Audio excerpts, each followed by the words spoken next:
तो iron man एके Tony Stark पूरे MCU का सबसे स्मार्ट कैरेक्टर है और वो इसीलिए क्योंकि जिस जीनियस लेवल का दिमाग टोनी स्टार्क के पास है वैसा दिमाग पूरे एमसीयू में और किसी भी कैरेक्टर के पास नहीं है और इसीलिए एमसीयू के स्मार्ट कैरेक्टर्स की लिस्ट में टोनी स्टार्क का नाम नंबर 1 पर आता है। लेकिन दोस्तों अभी हाल ही में आने वाली फैंटास्टिक फोर मूवी के बाद से ही एमसीयू के अंदर और भी कई सारे कैरेक्टर्स जुड़ चुके हैं। इसके साथ ही अगर हम स्मार्टनेस की बात करें तो फैंटास्टिक फोर मूवी के अंदर हमने देखा था कि वहाँ पर मिस्टर फैंटास्टिक भी टोनी स्टार्क की तरह बहुत ज्यादा स्मार्ट था और उसने भी अपने दिमाग की मदद से बहुत से बड़े बड़े काम किए थे। और इसीलिए दोस्तों रीड रिचर्ड्स को देखकर ये सवाल तो उठता ही है कि क्या ये रीड रिचर्ड्स टोनी स्टार्क से ज्यादा स्मार्ट है या फिर टोनी स्टार्क अभी भी पूरे एमसीयू का सबसे स्मार्टेस्ट कैरेक्टर है। सो अगर आपको भी इस सवाल का जवाब जानना हो तो आज आप इस वीडियो को पूरा एंड तक जरूर देखना, क्योंकि आज की इस वीडियो के अंदर मैं इसी टॉपिक को डिटेल से डिस्कस करने वाला हूँ एंड टोनी स्टार्क और रीड रिचर्ड्स के बीच में एक कंपैरिजन करते हुए ये बात आपको बताने वाला हूँ कि आखिरकार इन दोनों कैरेक्टर्स में से ज्यादा स्मार्ट कैरेक्टर कौन है और स्मार्टनेस के साथ ही अगर कभी इन दोनों कैरेक्टर्स के बीच फाइट होती है तो उस फाइट को कौन जीत सकता है। यानी कि दोस्तों इस एक वीडियो के अंदर हम इन दोनों कैरेक्टर्स के मन की शक्ति के साथ साथ इनके तन की शक्ति को भी जानने वाले हैं। सो वीडियो काफी इंटरेस्टिंग होने वाली है, इसलिए आप सब इसे पूरा एंड तक जरूर देखना और अगर आपको वीडियो पसंद आती है तो आप वीडियो को लाइक करना एंड कमेंट्स के अंदर मुझे ये जरूर बताना कि आपको कौन सा कैरेक्टर ज्यादा पसंद है। अगर आपको रीड रिचर्ड्स ज्यादा पसंद हो तो आप उसका नाम कमेंट्स में लिखना, या फिर आपको आयरन मैन ज्यादा पसंद हो तो आप आयरन मैन, टोनी स्टार्क या फिर लव यू 3000 जरूर लिखना। बाकी आप में से जिसने चैनल सब्सक्राइब नहीं करा वो जल्दी से चैनल को सब्सक्राइब कर लेना और सब्सक्राइब बटन के बगल वाले बेल आइकन को ऑल पर सेट कर लेना ताकि आप हमारे चैनल की सारी लेटेस्ट वीडियो सबसे पहले देख सके। सो फिर आइए अब हम बिना किसी देरी के आज की इस कमाल की वीडियो को स्टार्ट करते हैं।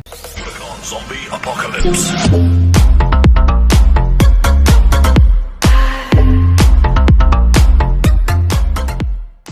तो रीड रिचर्ड्स और टोनी स्टार्क के कंपैरिजन को देखने से पहले हम इन दोनों कैरेक्टर्स के तन और मन की शक्ति को जान लेते हैं, क्योंकि एक बार इनके बारे में जानने के बाद ही हम इन दोनों कैरेक्टर्स को आपस में कंपेयर कर पाएंगे और ये बात जान पाएंगे कि इन दोनों कैरेक्टर्स में से कौन ज्यादा स्मार्ट है और किसके पास ज्यादा पावर्स हैं और एट द एंड एक बैटल के अंदर कौन सा कैरेक्टर किसे बीट कर सकता है। सो इसीलिए चलिए शुरुआत करते हैं अपने टोनी स्टार्क से। सो बात करें टोनी स्टार्क के बारे में तो टोनी स्टार्क मार्वल का एक सुपर हीरो है जो कि जाना जाता है आयरन मैन के नाम से। टोनी स्टार्क का पूरा नाम एंथनी एडवर्ड स्टार्क है और ये बेटा है हावर्ड स्टार्क और मारिया स्टार्क का। टोनी स्टार्क अपने पेरेंट्स का इकलौता बेटा है और ये बचपन से एक जीनियस एंड पढ़ाई में बहुत ज्यादा इंटेलिजेंट था। टोनी स्टार्क ने एमआईटी की ग्रेजुएशन को बहुत ही कम एज में पूरा कर लिया था। इसके साथ ही टोनी के पास मल्टीपल फील्ड्स की डिग्रीज है और वो एक इलेक्ट्रिकल एंड मैकेनिकल इंजीनियर भी है। बाकी इनके अलावा टोनी स्टार्क ने फिजिक्स में डॉक्टरेट भी कर रखी है और तो और टोनी को रोबोटिक्स की भी पूरी नॉलेज है। टोनी स्टार्क इतना बड़ा जीनियस है कि उसने अपनी ग्रेजुएशन की पढ़ाई को सिर्फ 16 साल की उम्र में पूरा कर लिया था और सिर्फ ये नहीं बल्कि इसी 16 साल की उम्र में टोनी स्टार्क ने अपने लिए अपना पहला रोबोट भी क्रिएट कर लिया था जिसका नाम था डमी। और टोनी का बनाया हुआ ये डमी इतना बढ़िया क्रिएशन था कि ये टोनी को उसके वर्कशॉप में कई सारी चीजों में हेल्प कर देता था। और दोस्तों अगर आप सबने नोटिस किया हो तो आपने इस डमी को एमसीयू की आयरन मैन 1 में भी देखा होगा। यहाँ तक कि उस मूवी के एंड में ये डमी होता है जिसके हेल्प की वजह से टोनी स्टार्क की जान बच पाती है। हालांकि इन सब के अलावा टोनी स्टार्क स्टार्क इंडस्ट्रीज का सीईओ भी है जो कि अपनी खुद की कंपनी के अंदर अपने ज्यादातर वेपन्स को भी डिजाइन करता है और इसीलिए स्टार्क इंडस्ट्रीज के बनाए हुए वेपन पूरी दुनिया भर में बहुत ज्यादा फेमस होते हैं। टोनी स्टार्क जाना जाता है अपने आर्मर्स के क्रिएशन के लिए, क्योंकि टोनी स्टार्क के पास उसके खुद के बनाए हुए ऐसे एडवांस मैकेनिकल आर्मर्स हैं जिन्हें पहनने के बाद वो हल्क जैसे एक स्ट्रॉन्ग बीइंग से लेकर थॉर जैसे कि एसगार्डियन गॉड तक को टक्कर दे सकता है। हालांकि टोनी ने अपने आर्मर्स को क्रिएट करने की शुरुआत एक गुफा से की थी, क्योंकि जब टेन रिंग्स नाम की ऑर्गेनाइजेशन ने टोनी स्टार्क को किडनैप कर लिया था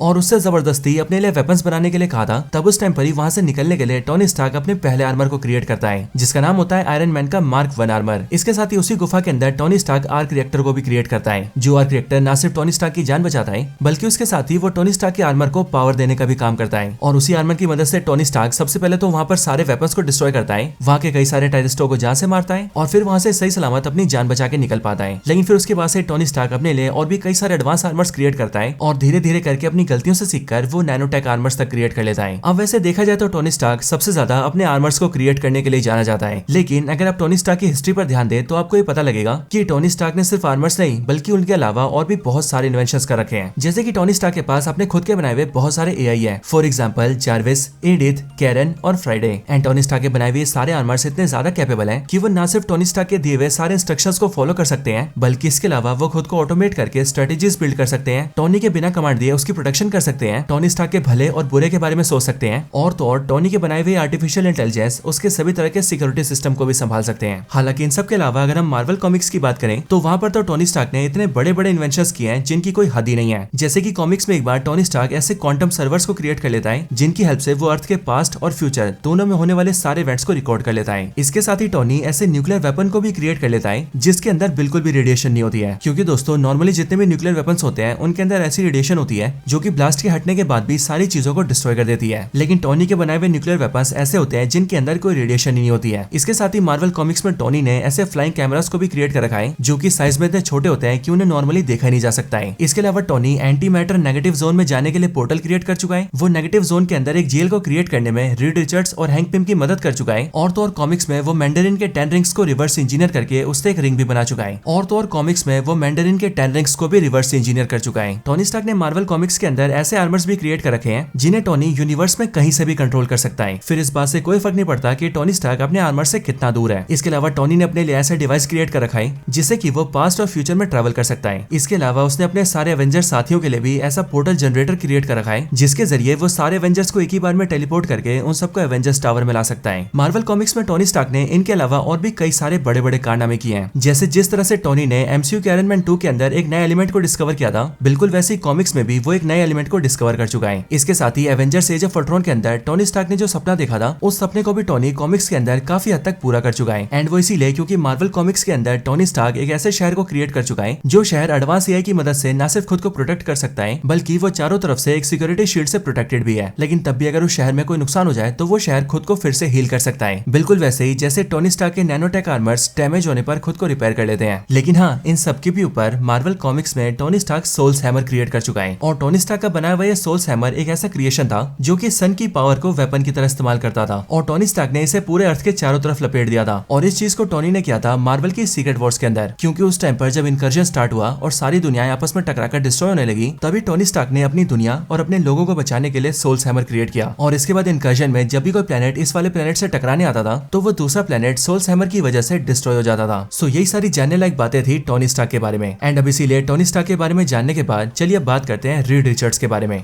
मार्वल कॉमिक्स से लेकर मार्वल मूवीज तक मिस्टर फैंटास्टिक ने अपनी पावर्स का इस्तेमाल बहुत बार किया है, लेकिन मिस्टर फैंटास्टिक की जो स्पेशलिटी है वो उनकी सुपर पावर्स नहीं बल्कि उनका सुपर जीनियस माइंड है। और इसीलिए मार्वल कॉमिक्स के अंदर भी उन्होंने बड़े बड़े खतरों का सामना अपनी पावर से नहीं बल्कि बहुत बार अपने दिमाग से किया है। मिस्टर फैंटास्टिक इतना ज्यादा जीनियस है कि मार्वल कॉमिक्स के अंदर जब वो सिर्फ 15 साल का था तब उसने एक एटम को बीच से स्प्लिट कर दिया था, लेकिन उसके बाद जब वो 25 साल का हुआ तब वो जीन को स्प्लिट करना सीख गया और बॉडी के जीन्स को स्प्लिट करके उनमें मॉडिफिकेशन करके उसने नई लाइफ्स को क्रिएट कर लिया था। इनके साथ ही वो अपने हाथों से ऐसे रॉकेट्स को बिल्ड कर चुका है जिन रॉकेट्स के इस्तेमाल से वो स्पेस में स्टार्स तक जा चुका है। और सिर्फ ये नहीं बल्कि आउटर स्पेस के अंदर उसने कई सारे सन्स को अपने सामने क्रिएट होते और डिस्ट्रॉय होते भी देखा है। मार्वल कॉमिक्स में मिस्टर फैंटास्टिक खुद बताता है कि वो साइंस और टेक्नोलॉजी की बहुत सारी फील्ड्स में मास्टर रह चुका है। और सिर्फ ये नहीं बल्कि पूरी दुनिया के सबसे स्मार्ट लोगों को जब भी कोई दिक्कत होती है तब भी वो मदद लेने के लिए सीधा मिस्टर फैंटास्टिक के पास ही आते हैं। और इसीलिए मार्वल कॉमिक्स के अंदर कई पॉइंट ऑफ टाइम पर मिस्टर फैंटास्टिक को स्मार्टेस्ट मैन ऑन अर्थ कहा गया है। मार्वल कॉमिक्स में रीड रिचर्ड्स इतना ज्यादा स्मार्ट है कि वो आउटर स्पेस के अंदर और भी कई सारे ऑल्टरनेट डायमेंशंस को फाउंड कर चुका है। और सिर्फ ये नहीं बल्कि अगर बात करें नेगेटिव जोन की तो कॉमिक्स में नेगेटिव जोन को भी रीड रिचर्ड्स ने डिस्कवर किया है और उसकी इसी डिस्कवरी के लिए रीड रिचर्ड्स को नोबेल प्राइज भी मिला है। इनके अलावा रीड रिचर्ड्स जिस बिल्डिंग में रहता है उस बिल्डिंग का नाम है बैक्स्टर बिल्डिंग, लेकिन अपनी इसी बिल्डिंग के अंदर उसने ऐसी मशीन्स को फिट कर रखा है जिनका इस्तेमाल करके वो न सिर्फ आने वाले टाइम को देख सकता है बल्कि जरूरत पड़ने पर उसके पास टाइम मशीन भी है जिनका इस्तेमाल करके वो फ्यूचर में भी जा सकता है। यहाँ तक कि मार्वल कॉमिक्स के अंदर रीड रिचर्ड्स ने ऐसा किया भी है क्योंकि जिस टाइम पर कैंग ने पास्ट में जाके रामाटेट बन के लोगों पर रूल किया था तब उसी टाइम पर रीड रिचर्ड्स अपनी पूरी टीम को लेकर पास्ट में आया था और फिर उसने कैंग को यानी कि रामाटेट को वहां पर डिफीट किया था। इनके साथ ही रीड रिचर्ड्स ने अपनी बैक्स्टर बिल्डिंग के अंदर एक ऐसे पोर्टल को सेट कर रखा है जो पोर्टल उसके बेटे फ्रैंकलिन रिचर्ड्स के द्वारा बनाए गए एक पॉकेट डायमेंशन से कनेक्टेड है। क्योंकि आप सभी को ये पता होगा कि रीड रिचर्ड्स का जो बेटा है यानी कि फ्रैंकलिन रिचर्ड्स वो मार्वल के सबसे पावरफुल बींग्स में से एक है और इसीलिए जब फ्रैंकलिन बहुत छोटा था तब उसने अपने हाथों से एक पॉकेट डायमेंशन को क्रिएट कर दिया था और उस पॉकेट डायमेंशन में उसने मार्वल के बहुत सारे कैरेक्टर्स को भी डाल दिया था। सो इसीलिए वही जो पॉकेट डायमेंशन है या फिर यूं कहे वो पॉकेट यूनिवर्स उस तक जाने का पोर्टल मिस्टर फैंटास्टिक ने अपनी बिल्डिंग में सेट कर रखा है और उसी पोर्टल की मदद से मिस्टर फैंटास्टिक जब चाहे अपने बेटे के बनाए हुए पॉकेट यूनिवर्स में जाता भी है। इनके अलावा रीड रिचर्ड्स ये बात जानता है कि उसका बेटा एक्स्ट्राऑर्डिनरी है और इसीलिए दोस्तों जैसा कि हमने फैंटास्टिक 4 मूवी में देखा था कि गैलेक्टस ने फ्रैंकलिन की पावर्स जानने के बाद उसे हासिल करने की कोशिश की थी। सो इसीलिए ये जो काम है ऐसा मार्वल कॉमिक्स के अंदर भी कई सारे कैरेक्टर्स कर चुके हैं और उन्होंने टाइम पर फ्रैंकलिन को हासिल करने की कोशिश की है। और इसीलिए मिस्टर फैंटास्टिक ने अपने बच्चों के कमरे के दीवारों को ऐसा सेट कर रखा है या फिर यूं कहें ऐसी एडवांस टेक्नोलॉजी से बना रखा है कि उन कमरों के अंदर 3rd डायमेंशन और 4th डायमेंशन तो क्या बल्कि 7th डायमेंशन तक के बीइंग्स नहीं जा सकते हैं। और सिर्फ ये नहीं बल्कि रीड रिचर्ड्स ने बैक्स्टर बिल्डिंग को ऐसे एडवांस तरीके से बनाया है कि अगर कभी किसी हमले से बैक्स्टर बिल्डिंग डिस्ट्रॉय भी हो जाती है तब उसके बाद भी रीड रिचर्ड्स के सिर्फ एक ही इशारे से पूरी की पूरी बैक्स्टर बिल्डिंग एक बार फिर से रिकंस्ट्रक्ट हो सकती है। और ये बिल्कुल वैसे होता है जैसे डेडपूल और वुल्वरीन अपनी बॉडी को हील कर लेते हैं। और सिर्फ ये नहीं बल्कि इन सबके भी ऊपर एक बार कॉमिक्स में काउंसिल ऑफ रीड्स ने मिलकर मार्वल मल्टीवर्स के सबसे पावरफुल वेपन को डेवलप किया था और इस वेपन का नाम था सोल्स एनविल। और ये डिवाइस या फिर यूं कहिए ये वेपन इतना ज्यादा खतरनाक था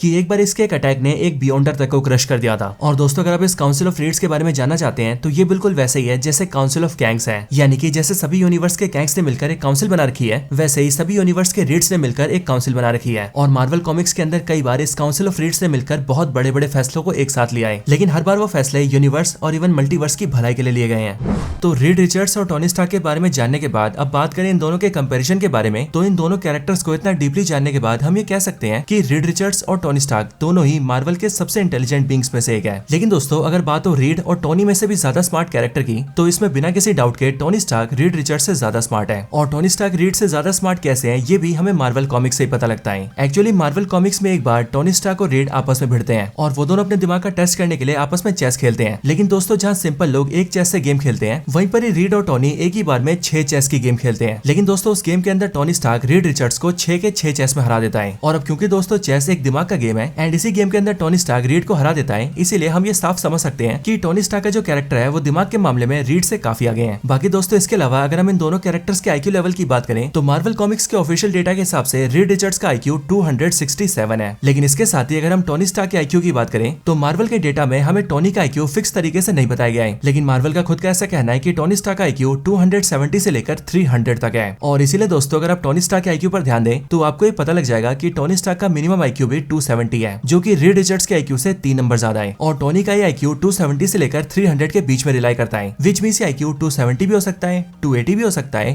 290 भी हो सकता है और इवन 300 भी हो सकता है। और हाँ दोस्तों एक बार तो मार्वल कॉमिक्स के अंदर रीड की वाइफ ने यानी कि सो स्टॉर्म ने टोनी स्टार्क से बहस करने के दौरान उससे बातों बातों में ये कह दिया था कि उसका हस्बैंड रीड खुद इस बात को मानता है कि टोनी स्टार्क उससे ज्यादा स्मार्ट है एंड इसीलिए वो टोनी स्टार्क को अपने आइडल की तरह देखता है। यहाँ तक कि जब भी रीड टोनी स्टार्क के सामने होता है तब वो किसी न किसी तरीके से टोनी स्टार्क को खुश करने की कोशिश करता है ताकि वो टोनी स्टार्क के सामने इस बात को साबित कर सके कि वो भी टोनी की तरह एक स्मार्ट पर्सन है। यहाँ तक कि रीड रिचर्ड्स का ये तक मानना है कि टोनी स्टार्क एक फ्यूचरिस्टिक आदमी है जो कि हमेशा फ्यूचर की सोच के चलता है। और साथ ही रीड रिचर्ड्स के हिसाब से टोनी जैसा इन्वेंटर भी पूरी दुनिया में कोई भी नहीं है। और दोस्तों रीड की इस बात से तो हम खुद भी सहमत हैं, क्योंकि एज मार्वल फैन हम सारे इस बात को जानते हैं कि as a human being Tony Stark ने अब तक जो भी चीजें इन्वेंट करी है वैसी चीजें आज तक कोई भी इन्वेंट नहीं कर पाया है। और इसीलिए दोस्तों यहाँ से ये बात भी साबित हो जाती है कि टोनी स्टार्क रीड रिचर्ड्स से ज्यादा स्मार्ट है। लेकिन दोस्तों इसके साथ ही अगर हम बात करें इन दोनों के बैटल के बारे में तो रीड और टोनी के बैटल को समझना भी ज्यादा मुश्किल नहीं है। और ऐसा इसीलिए दोस्तों क्योंकि बेसिक से रीड रिचर्ड्स एक ब्रिलियंट साइंटिस्ट और स्ट्रेटेजिस्ट है एंड उसके पास उसकी बॉडी को स्ट्रेच करने की पावर्स हैं, लेकिन तब भी इन सब के साथ वो आयरन मैन का सामना नहीं कर पाएगा। और आयरन मैन अपने पावरफुल आर्मर्स और अपने एडवांस टेक्नोलॉजी की मदद से रीड रिचर्ड्स को यानी कि मिस्टर फैंटास्टिक को बड़े आराम से हरा देगा। और इसीलिए दोस्तों रीड रिचर्ड्स और टोनी स्टार्क में से टोनी स्टार्क न सिर्फ ज्यादा स्मार्ट है बल्कि एक फाइट के अंदर भी वो रीड रिचर्ड्स को डिफीट कर सकता है। और इसीलिए कंक्लूजन आयरन मैन विंस।